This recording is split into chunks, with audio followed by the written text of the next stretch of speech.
When you're a victim of domestic abuse, your job can be so important to you. It's the last thing that you want to lose. It's your little bit of independence. It's your time away from an abusive household. My name is Jacqui Kilburn and I manage the National Training Centre at Women's Aid Federation England.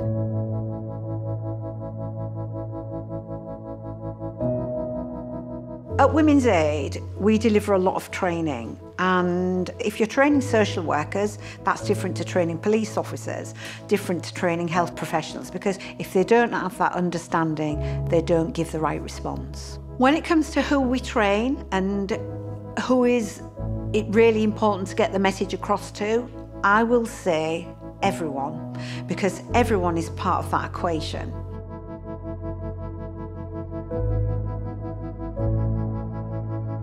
Managers and colleagues that work within companies can support victims of domestic abuse that are employed by them in all sorts of different ways. One of the things that we do talk about on the training is if a colleague comes to you and asks what to do because they suspect that their friend at work or their colleague is experiencing abuse at home. What we do on the training is give people the information to deal with that in a way that doesn't threaten the survivor.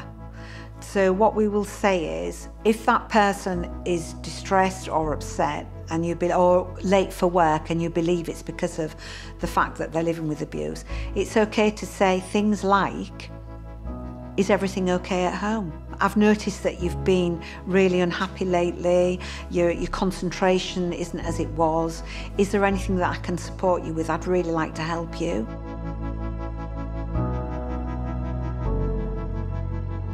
The reason that we're working with the Kering Foundation, which has been a partnership for several years now, is because they have a true passion and belief that their businesses should respond to domestic abuse in the most effective way and that they should support their workforce in doing it. We train various people that work within their brands on how to respond to domestic abuse. We train them in how, when you're getting up in the morning and going to work and living through domestic abuse, how that can impact on your work performance, on your behaviour at work, and most importantly, how to support them.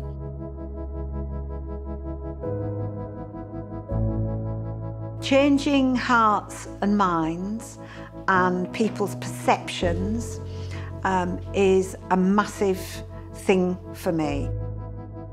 Next year, 2001, it will be 30 years that I've worked in the domestic violence sector, and I have to say that if you can use the word enjoy, I've enjoyed every minute of working in the domestic violence sector and supporting victims of domestic abuse.